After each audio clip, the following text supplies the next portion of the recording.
Muy buenos días. Seguimos meditando en este cuarto milagro que encontramos en el Evangelio de Juan, que conocemos como la alimentación de los 5.000. El capítulo 6 del Evangelio de Juan es precisamente el capítulo más largo de este Evangelio y contiene dos señales. La primera de ellas, la que estamos meditando esta semana, y la que meditaremos la semana próxima cuando el Señor camina sobre las aguas. En este caso, este capítulo trata acerca del pan que sostiene la vida espiritual del creyente. Y precisamente este milagro nos habla de ese alimento que el Señor da para que la multitud satisfaga el hambre físico, pero que además tiene para nosotros simbólicamente la enseñanza de cómo el Señor Jesús tiene la capacidad de satisfacernos espiritualmente. Hay un escritor que sugiere que en el capítulo 5 el Señor se presenta como la fuente de la vida, pero aquí en el capítulo 6 Él se presenta como el sostén de la vida, es decir, que el pan de vida que alimenta la vida espiritual del creyente. También sugiere que en el capítulo 5 la idea central es la relación del Hijo con el Padre, pero en el capítulo 6 la idea central es la relación del Hijo con los verdaderos creyentes. Y en este sentido, pues estaremos señalando la importancia de que nuestra relación con Él va a satisfacer nuestra hambre espiritual, pero a su vez también podemos descansar en el poder de aquel que pudo caminar sobre las aguas y que pudo calmar la tempestad y que puede llegar a nuestras vidas con su poder omnipotente. Quiero recordar en esta mañana la idea central que hemos compartido el domingo, la idea principal. Este milagro es una demostración maravillosa del deseo del Señor de satisfacer la necesidad más profunda del ser humano, el hambre de Dios. Pero también nos recuerda que mientras que la salvación es del Señor y concedida solamente por gracia, Dios todavía cuenta con instrumentos humanos para llevar el Evangelio a las personas. Así que esta comida espiritual que el Señor provee, la quiere derramar hacia todo aquel que tiene necesidad. Pero por la gracia de Dios, nosotros formamos parte de ese plan y de ese proyecto a través del cual el Señor quiere llegar a la vida de las personas.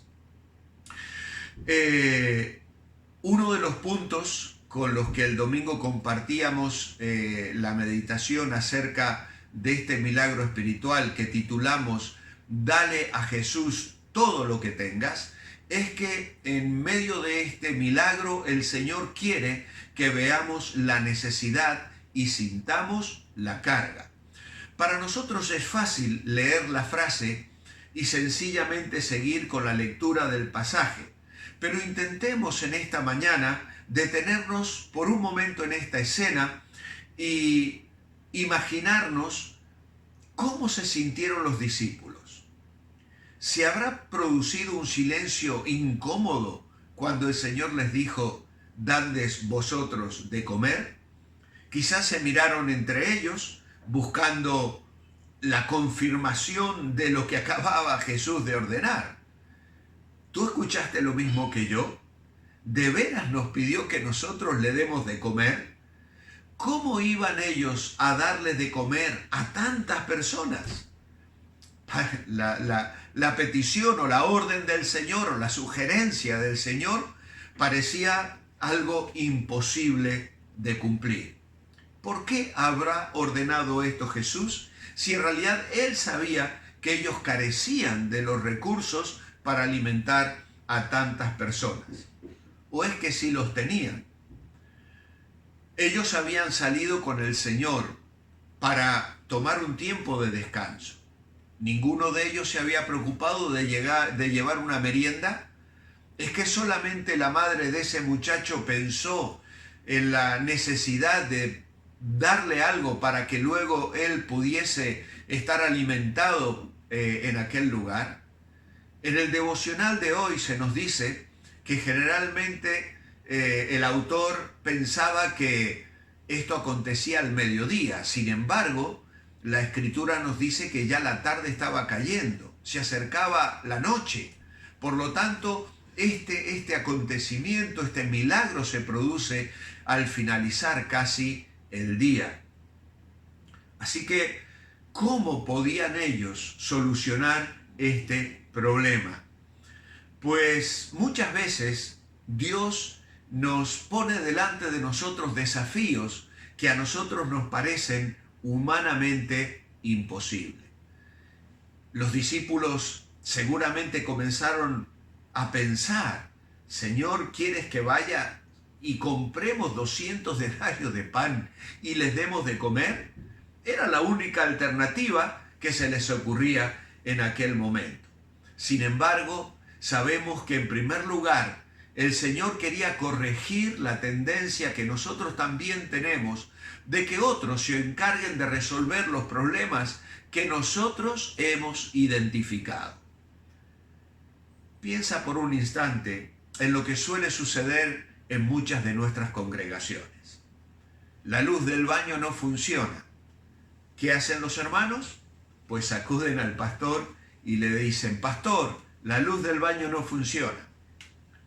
Si un vecino o un conocido está interesado en el evangelio, ¿qué es lo que hace la gente? Pues van al pastor y le dice: pastor, hay un vecino, tengo un familiar, tengo un amigo que está interesado en el evangelio. ¿Podría usted acercarse y visitarle y hablarle del Señor? Y nosotros los pastores hemos mal acostumbrado a la congregación y entonces nos hacemos cargo de la situación. Al lunes o el martes vamos a la iglesia y arreglamos la luz del baño.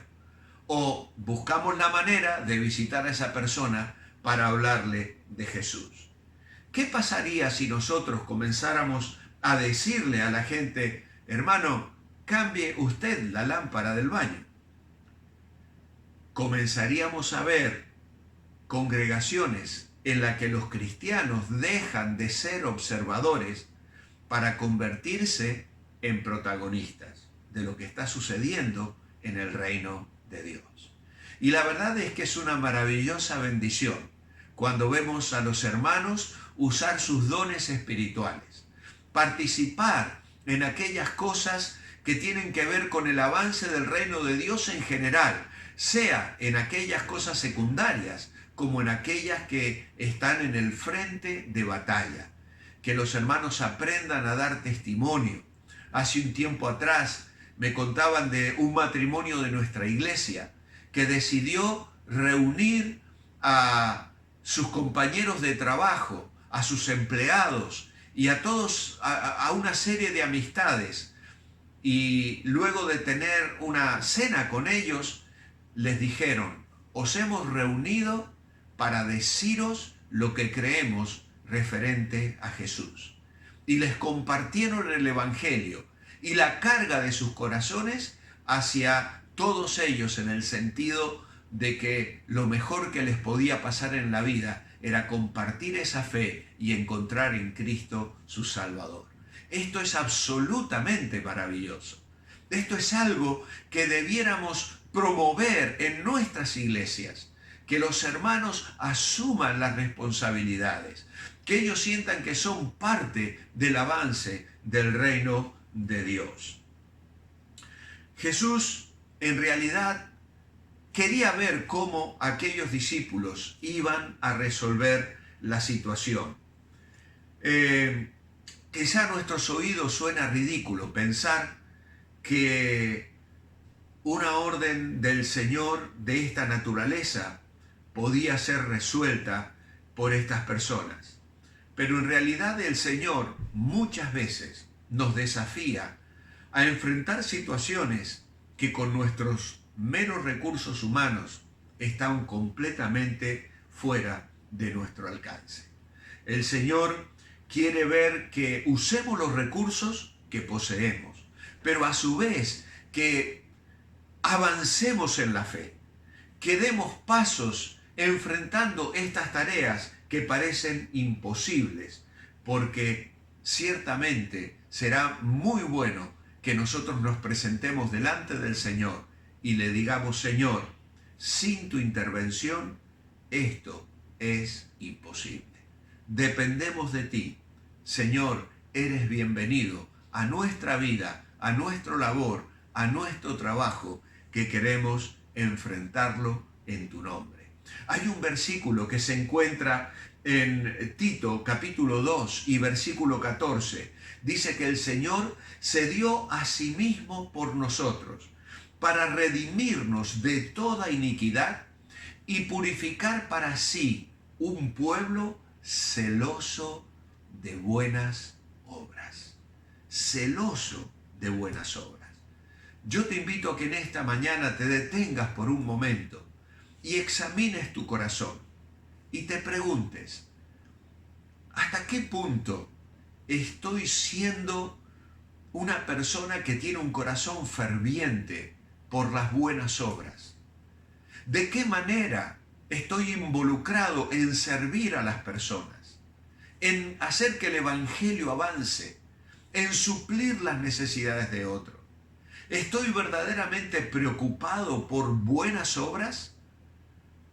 ¿O me encuentro en un estado de indiferencia espiritual, de comodidad en mi vida, donde no quiero realmente cargarme con más cosas de las que ya tengo, porque ya me llega con mi trabajo, con mi responsabilidad diaria, con la carga de mi familia, de mis hijos?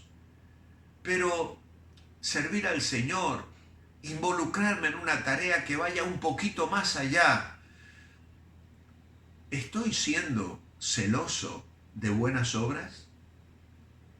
Aquellas personas salieron a alimentarse espiritualmente. Nos dice la Escritura que en realidad lo hicieron porque sabían que el Señor podía hacer milagros. A veces las personas se acercan a nosotros simplemente por la necesidad física o material. Y esto a veces a nosotros nos desalienta, porque cuando les queremos dar el Evangelio, quizá no lo quieran recibir. Pero a nosotros no deberíamos importarnos. Debemos ser celosos de buenas obras.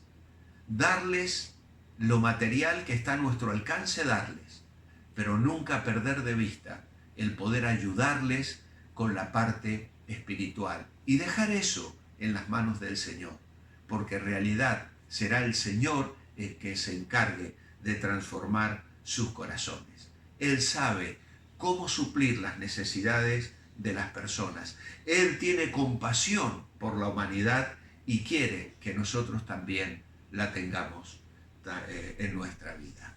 Mi oración escrita en esta mañana es: amado Padre, quiero tener apetito espiritual real, alimentarme de tu palabra para luego compartir con los demás. Ayúdame a trabajar confiando en ti, a estar ocupado en buenas obras, que sean una fuente de bendición para las personas, que tu amor fluya hacia los demás por medio de mi servicio fiel, que cada uno sepamos asumir la responsabilidad que tú nos das en el ministerio, que seamos celosos de buenas obras. En tu nombre, amén. Muy buenos días, que el Señor os bendiga.